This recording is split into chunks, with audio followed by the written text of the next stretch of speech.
Picture this. It's 6 a.m., your driveway is buried under 2 feet of snow, and you're already late for work. Most people would reach for a shovel or maybe a snowblower. But you, being the type who thinks winter should fear you, grab a flamethrower, because nothing says good morning quite like melting the entire driveway with fire.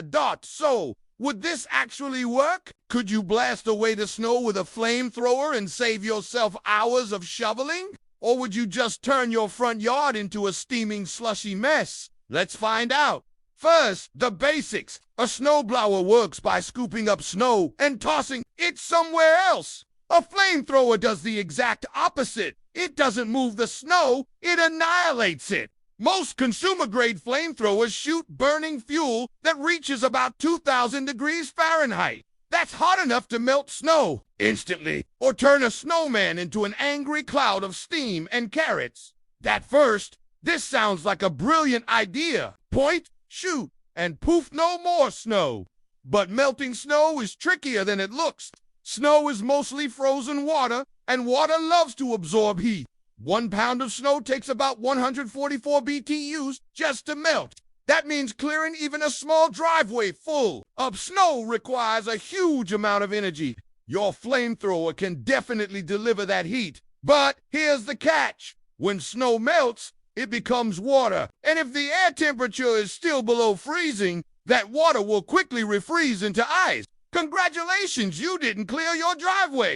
You turned it into a homemade ice rink. And that's just the start of the problems. Think about the mess. Regular snowblowers toss the snow neatly off to the side. A flamethrower just turns it into boiling slush that spreads everywhere. The top layer melts fast, but the bottom layer soaks up the heat like a sponge. Soon, you're standing in a pool of cold, dirty water while flames roar inches from your feet. Oh, and don't forget about the steam. When you hit frozen snow with extreme heat, it releases huge clouds of water vapor. If you're unlucky, you'll create a mini fog bank right in front of you. So now you're blind, wet, and possibly on fire. And speaking of fire, there's also the matter of what happens if you point a flamethrower near your house, your garage, or even your car. Snow doesn't burn, but plenty of other things do.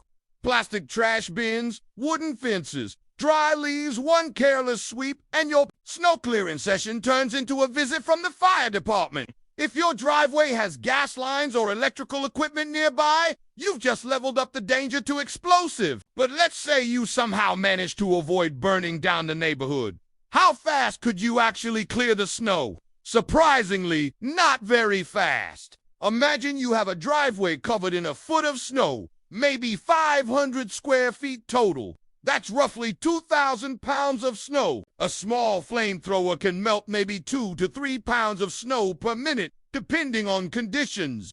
That means you'd spend over 10 hours continuously blasting fire just to clear a single driveway. By the time you finish, it would probably be snowing again, and we haven't even touched on the fuel costs. A typical flamethrower burns a gallon of fuel in about a minute. To clear that whole driveway, you might need over 600 gallons of fuel. At today's prices, that's like turning your snow removal into a luxury yacht hobby.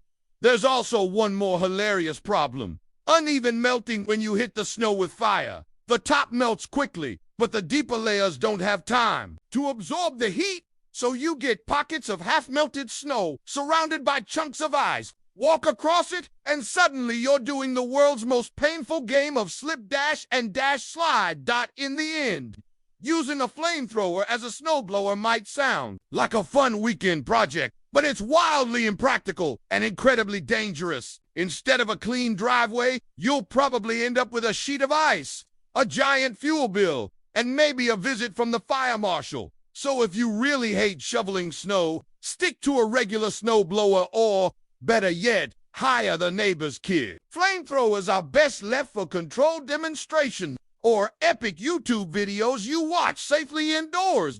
What do you think? Would you ever try melting snow with fire?